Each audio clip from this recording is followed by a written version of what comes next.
এই জীবনে প্রথমবার পাহাড়ে যাওয়া আর তারই অভিজ্ঞতা পরপর 4টে ব্লগে তোমাদেরকে বলবো। ভিডিওটি স্কিপ না করে পুরোটা দেখার জন্য অনুরোধ রইল। So hello everyone, welcome back to my channel. This is Krishanu. You are watching the nature storyline and I hope all of you are absolutely good and fine. আর হ্যাঁ, যদি নতুন এসে চ্যানেলে ভিডিও দেখছো তাহলে অবশ্যই চ্যানেলটিকে সাবস্ক্রাইব করে বেল আইকন প্রেস করে দিও। আর যদি ভিডিওটা ভালো লেগে থাকে অবশ্যই লাইক, কমেন্ট এবং শেয়ার করতে ভুলো না। এছাড়া তোমরা আমাকে ফেসবুক পেজ বা ইনস্টাগ্রাম ফলো করতে পারো, লিঙ্ক ডেসক্রিপশানে মেনশন আছে। তাহলে চলো শুরু করি প্রথম দিনে রোরাথাংয়ের গপ্প। শিয়ালদা থেকে রাত 11:20 পদাতিক এক্সপ্রেস করে আমরা সোজা চলে যাবো প্রথমে এনজিপিতে। স্লিপার ক্লাসে আমাদের 4 জনের টিকিট পড়েছে 1600 টাকা, সেটা ডিসপ্লেতে আমি দিয়ে দিয়েছি। আমি ছিলাম সাইড আপারে, তাই রাতে ঘুমটা খুব ভালো হয়েছে। আর সকাল হতে যেটা সব থেকে বেশি প্রয়োজন সেটা হচ্ছে ওয়াশরুম। দেখলাম পরিষ্কার পরিচ্ছন্ন আছে। আমাদের এই ট্যুরের যাত্রী আমরা 4 জন, আমি, সঞ্চিতা আর আমাদের দাদা বৌদি। আমাদের বাড়ি থেকে শিয়ালদা স্টেশন মোটামুটি ট্রেনে গেলে 3 ঘন্টা লাগে। সেই জন্য একটা প্ল্যান করি, কেননা যেহেতু ট্রেন 11:20 মানে রাত্রে, তো বৌদির বাপের বাড়ি বারাসাতে ছিল। তো আমরা বিকেল বেরিয়ে গেছিলাম বারাসাতের দিকে। বারাসাতে গিয়ে আমরা রাত্রে ডিনার করি, ওখান থেকে রিল্যাক্স করে আমরা শিয়ালদায় পৌঁছে যাই। এনজিপিতে চলে এসেছি, এখন বাজে প্রায় 11টা। তবে আসার পথে পদাতিক এক্সপ্রেসের যে এক্সপিরিয়েন্স সেটা বেশ ভালোই ছিল, কোনো অসুবিধা হয়নি। এখান থেকে সোজা আমরা বেরিয়ে যাব স্টেশনের বাইরে। আমাদেরকে পিক আপ করার জন্য গাড়ির ড্রাইভার দাঁড়িয়ে আছে, তো তার কাছে আমাদের যেতে হবে। এই ট্রেনটা থেকে ভেবেছিলাম বিউটিফিকেশনের জন্য রাখা হয়েছে, পরে দাদার কাছ থেকে জানতে পারলাম যে ইংরেজ আমলের এই ট্রেন, অরিজিনালি ট্রেন, তো সেটাকে অ্যাজ আ হেরিটেজ হিসাবে এখানে রাখা হয়েছে। তোমাদেরকে স্লো মোশনে দেখাচ্ছি, একটু দেখে নাও।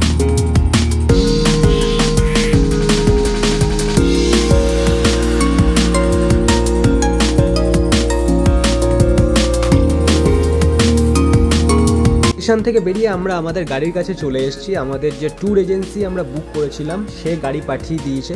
তো ট্যুর এজেন্সির ডিটেলস আমি ডেসক্রিপশানে মেনশন করে দিচ্ছি, তোমরা সেখানে গিয়ে কন্ট্যাক্ট করে নিতে পারবো। আর আমাদের যে ড্রাইভার আছে ওর নাম ধীরাজ, খুব সুইট একটা ছেলে। ও এখন আমাদের লাগেজগুলো বাজছে। আর ট্যুর এজেন্সির থেকে আমরা ওয়াগনার পেয়েছি 4 দিনের জন্য, যেহেতু আমরা 4 জন আছি।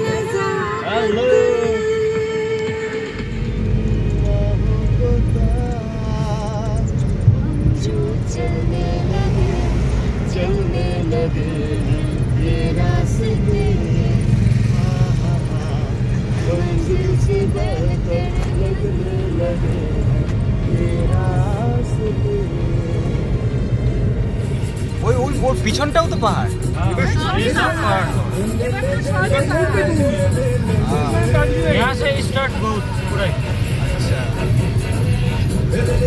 खाना खाएंगे ना दादा, वहाँ खाएंगे ना।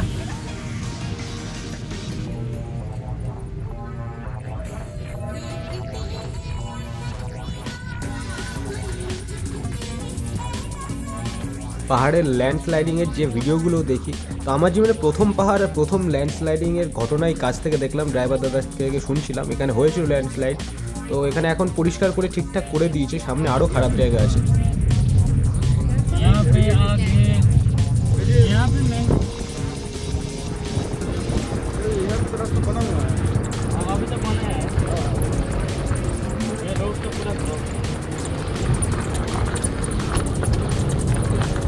ড্রাইভার ভাই কি বললো সেটা তোমরা নিশ্চয়ই শুনতে পেয়েছো। তো এই রাস্তাটা ফুললি ব্লক ছিল, এখন আবার ঠিক করে নতুনভাবে তৈরি হয়েছে, কিন্তু এখনও কাজ চলছে। দেখতে পাচ্ছ এখানে সবাই ঢালাইয়ের কাজ করছে।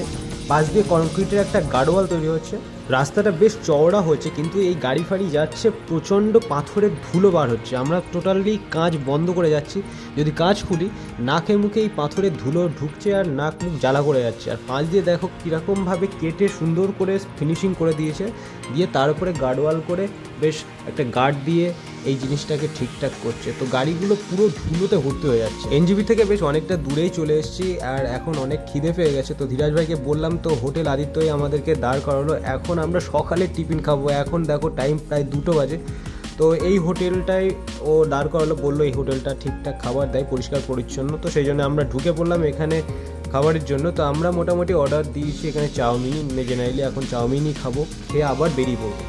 তো আমরা সকালের খাবার দুপুরবেলাতে খেয়ে তিস্তা নদীর পাশ দিয়ে সোজা বেরিয়ে পড়েছি। এখনও অনেকটা উপরে উঠতে হবে। তো আমরা এখন এখান থেকে সোজা যাচ্ছি রোরাথাংয়ের দিকে। তোমরা শেষ অবধি দেখো, ভিডিওটা দেখলে মজা হবে। আর হোটেলটা কেমন আছে সেটাও তোমাদেরকে আমি দেখাবো। তো রাস্তার মধ্যে যেতে যেতে অনেকগুলো অফরোড পেয়েছি, তবে সমস্ত ভিডিও যদি একসাথে করি অনেক বড় হয়ে যাবে। চেষ্টা করছি ছোটোর মধ্যে ভিডিওটা রাখার।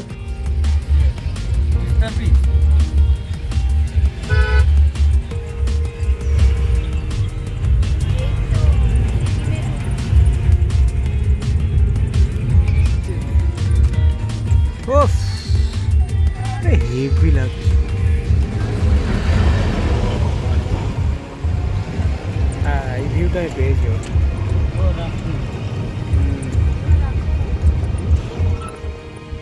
এখানে সবাই দেখছিলাম রাফটিং করছে, তো আমাদের ড্রাইভার ধীরাজ ভাই বলছিল যে আমরা রাফটিং করবো কিনা, কিন্তু আমাদের রাফটিং করার কোনো ইন্টেনশন নেই এখন। প্রথমত অনেকটাই দেরি হয়ে গেছে আমাদের, মানে হোটেলে ঢুকতে ঢুকতে আমরা মনে করছি 5টা-6টা বেজে যাবে আশা করি।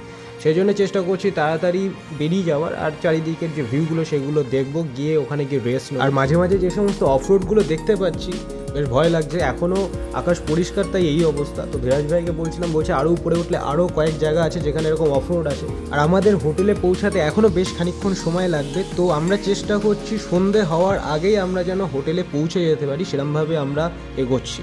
দেখো তোমাদের সাথে বলতে বলতে আরও এক জায়গায় চলে এসেছি, এখানে ওরকম হাড় হিম করা স্লাইড হয়েছে। দেখো এখনও কাজ চলছে রাস্তার ধারে, এখানে অনেকটাই ন্যারো হয়ে গেছে রাস্তা, খুব আস্তে আস্তে যেতে হচ্ছে।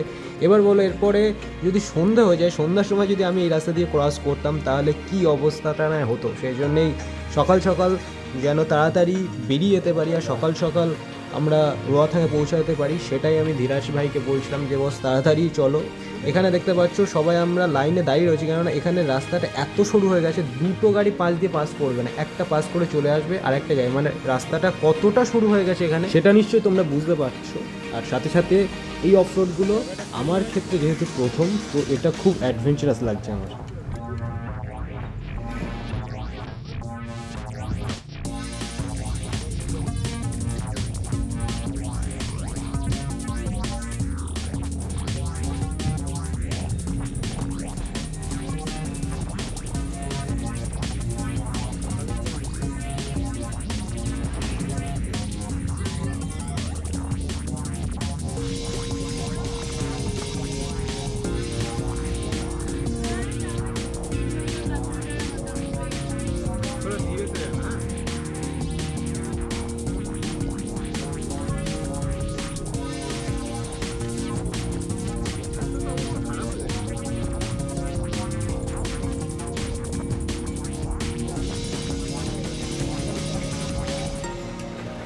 তো আমরা অফরোডের মোটামুটি মজা নিতে নিতে ঠিক সন্ধ্যের আগেই, ঠিক টাইমের মধ্যেই আমরা আমাদের হোটেলে চলে এসেছি। এটা আগে থেকেই আমাদের যে ট্যুর অ্যান্ড ট্রাভেল এজেন্সি ছিল সে বুক করে রেখেছে।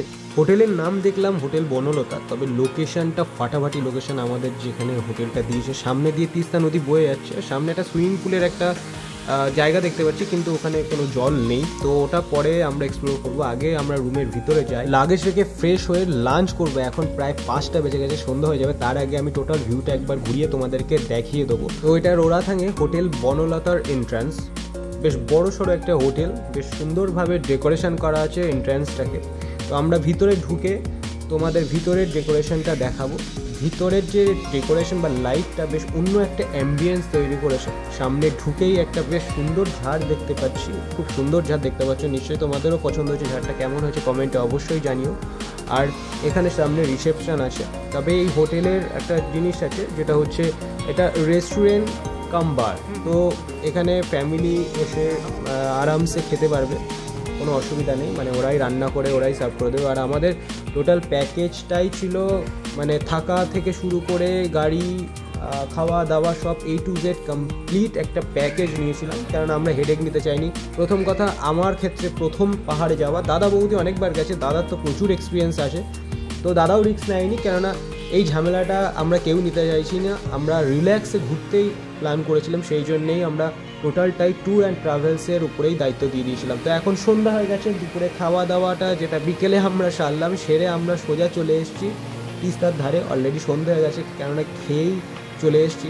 এখন দেখতে পাচ্ছি তিস্তার জলটা এখন আলো অনেকটা কম হয়ে গেছে, আমার মোবাইলে ফ্ল্যাশ লাইটে যতটাই দেখা যাচ্ছে সেটাই তোমরা দেখতে পাচ্ছ। কালকে সকালে তোমাদেরকে ভালো করে ঘুরিয়ে দেখিয়ে দেবো, তখন আলো একদম পরিষ্কার থাকবে। সন্ধ্যের পরপরই হোটেল বনলতার পার্ক সাইড, মানে উপর থেকে তোমাদেরকে যখন একটা ভিডিও করে দেখাচ্ছিলাম যে তিস্তা পাশ দিয়ে যাচ্ছে, সেখানে একটা পার্ক মতন করা আছে, সেখানে সুন্দর করে লাইট দিয়ে ডেকোরেশন করা আছে।